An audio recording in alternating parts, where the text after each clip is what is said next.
ప్రధాని మోదీ కేంద్ర హోంశాఖ మంత్రి అమిత్ షాలపై సీఎం రేవంత్ రెడ్డి నిప్పులు చెరిగారు. గుజరాత్ నుండి వచ్చి తెలంగాణలో మీ పెత్తనం ఏంటంటూ నిలదీశారు. గుజరాత్ నుండి వచ్చి తెలంగాణ నడిగడ్డపై నిలబడి సీఎంను బెదిరిస్తారంటూ మండిపడ్డారు. మోదీ భయపెడితే బెదరడానికి ఇక్కడ ఎవరూ లేరని ఖబర్దార్ మోదీ అంటూ హెచ్చరించారు. కేసులతో భయపెడితే బెదిరేవాళ్లం కాదన్నారు. నిజామాబాద్ పార్లమెంట్ పరిధిలోని కోరుట్ల జనజాతర సభ వేదికపైకి మోదీకి వార్నింగ్ ఇచ్చారు రేవంత్ రెడ్డి.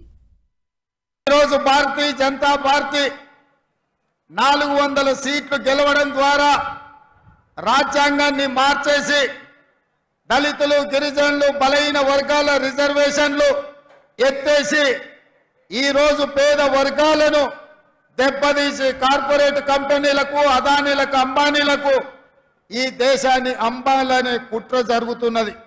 ఈసారి 400 సీట్లు వస్తే రాజ్యాంగాన్ని మార్చాలంటే పార్లమెంటులో 2/3 మెజారిటీ ఉండాలి.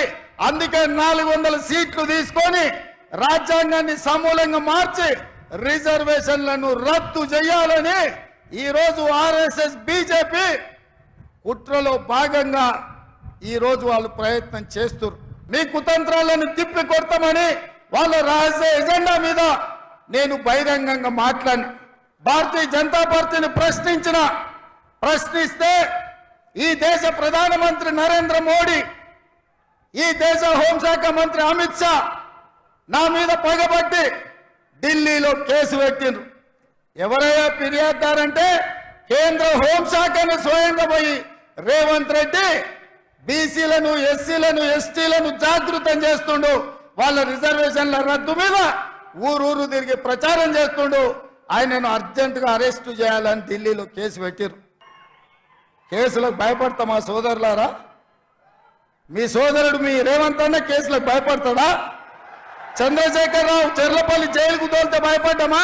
చెంచల్గూడ జైల్లో బంధిస్తే భయపడ్డామా? తిరగబడి కొట్లాడినాం, కేసులు పెట్టినోని ఇవాళ పండబెట్టినాం, గోతి తీసి పాతి పెట్టినాం.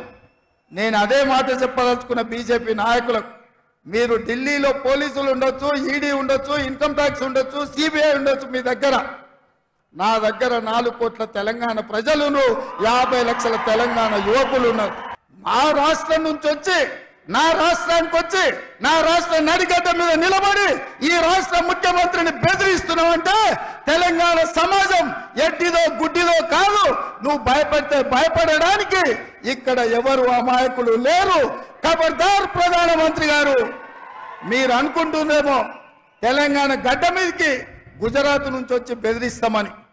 ఇది నా ఊరు, ఇది నా ప్రాంతం. నా ఊరుకొచ్చి నన్నే బెదిరిస్తావా?